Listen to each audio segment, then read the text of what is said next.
Hello, my name is Dr. Christine, and I'm the Director of Behavioral Medicine at a university. Today I'm going to be talking about the job of a mental health counselor in the university setting. University counseling is what I have done for many years, most of the years of my career, and that is what I'm going to focus on with you all today. As a university counselor, a typical day might be to counsel several students individually or conduct a group counseling session, sometimes seeing couples and doing couples counseling. Usually appointments last for about an hour or so with each client, and that might be part of my day.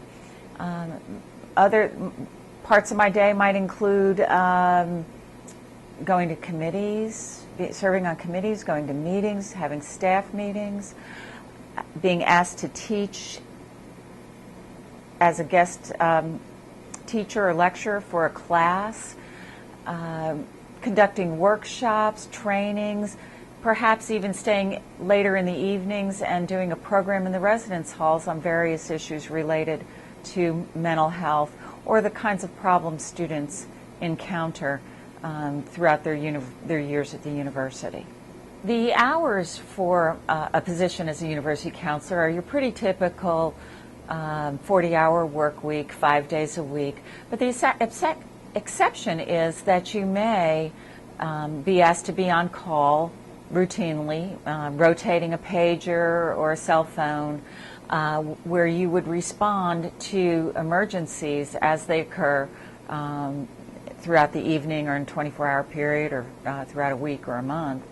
And that might include having to travel back to the university to deal with a situation that might be occurring with a student in the residence halls or some other mental health emergency involving the students on your campus. The stress level in this position can be moderate to high in my estimation, depending on a lot of factors, including the time of the year. As you can imagine, working in a university setting, the pace of your job sort of follows the regular academic cycle. So when the semesters are in full gear, your caseload in terms of students that you'll be seeing for counseling is relatively high. Your committee service is probably relatively high and takes a little bit of your time. And also the request for you to do psychoeducational programming either in the residence halls or in other kinds of educational activities on campus is probably fairly high as well. And then you have the downtimes between the semesters where you can do some catch up and catch your breath.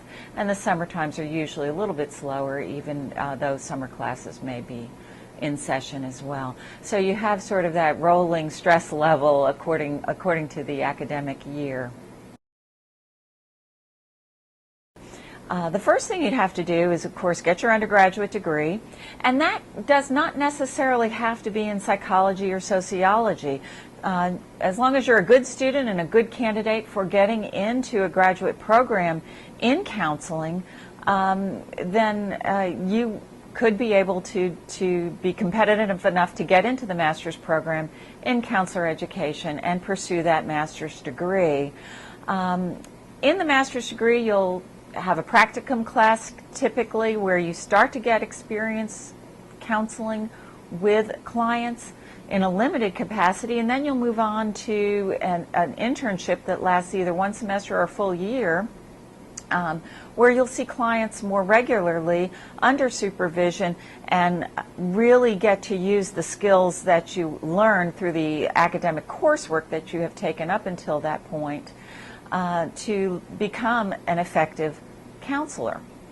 Following the master's degree, it would be important to increase your credential and go on to become licensed in your state according to whatever the licensing requirements are for the particular state you want to practice in.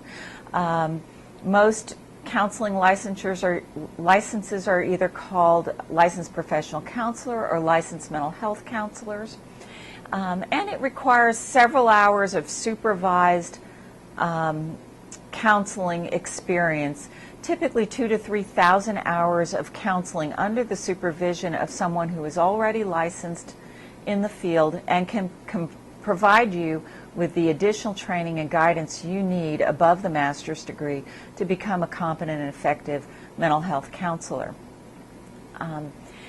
At that point, there might be some university positions or college positions that could be available to you at the master's level. However, most universities and colleges would prefer to hire someone with their doctoral degree. It's a highly competitive career track to land into, and because a lot of folks love to be in a university setting, so it's very competitive. If you really think you'd like to work on a campus, I would highly recommend that you continue your education and go back for that doctorate in counseling or in psychology to become a mental health counselor at the university's setting. Well, I truly enjoy the role of being a university counselor. There's so many benefits to this setting, working in the university setting. For one is you're working with a subpopulation that truly can benefit from counseling, whether it be the 18-year-old freshman or somebody who's come back to school at midlife or older. They're there to learn, they're there to open and expand their minds, and you as a counselor have a great opportunity to make a significant difference in people's lives at an important juncture in their journey through life. So that is particularly rewarding for me as a counselor in the university setting. Another great benefit is in the places, at least where I've worked, we did not take third-party reimbursements. Counseling was free for students. It came along with their tuition and their student fees. So we never had to deal with payment or writing reports to the insurance companies, sending off diagnoses that get put in their insurance databases and so forth. So our paperwork was fairly minimal, and we were able to provide a higher level of confidentiality to the clients that came to see us in the counseling center because of that. So that was also rewarding and a very good aspect of this line of work.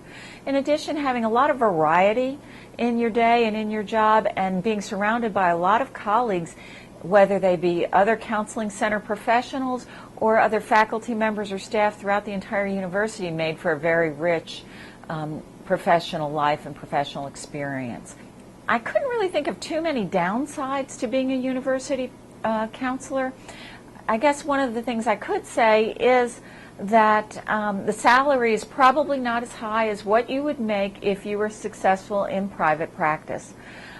However, if you're the type who does not want to sort of be an entrepreneur and maintain your own business, market yourself, and get out there and take on all the risks that are associated with being your own business owner, then university counseling might be a good choice. Although the salary might be a little bit lower, you have better job security having a salary versus relying on whether your clients show up or don't show up in order to get paid. And also benefits are usually pretty good at the universities. Another benefit that a lot of folks might not be aware of is that at many universities, if you have a child going to college, they oftentimes can go for free tuition or at least reduced tuition as an added benefit for you as an employee. So that's another factor to keep in mind when you're thinking about your salary. If you add in all of those benefits, it might make it seem even that more lucrative for you. Another drawback that I can think of as a university counselor, which might not be different from being a counselor in other settings, is that when you are on that pager, sometimes you do have to respond to emergencies at all hours of the night. It doesn't happen very often, but every now and then you might have to respond and miss your good night's sleep, or take some phone calls.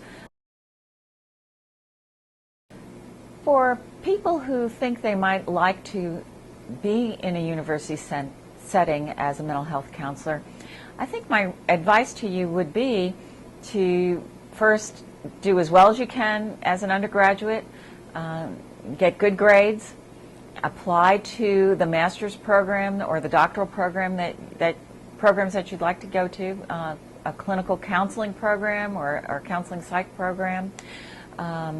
Go through and get at least the master's degree and hopefully move on for a doctorate.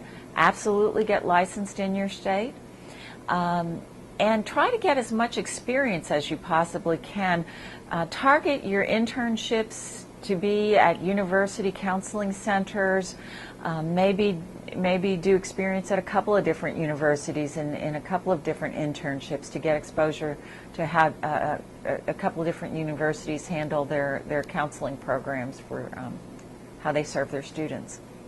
So try to get as much relevant experience as you possibly can. University positions are few and far between because most times when folks become staff counselors, they stay there a while.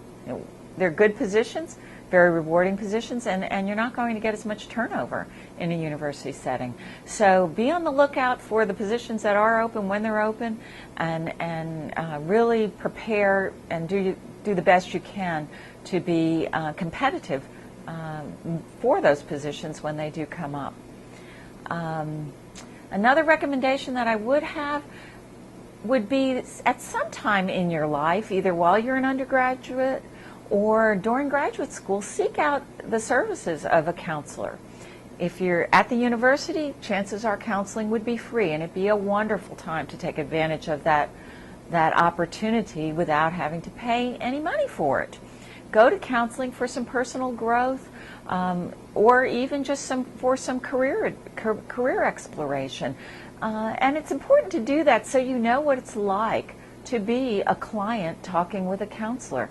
That will inform you tremendously as you go through your graduate training to become an experienced and effective counselor, knowing what it feels like to be the client.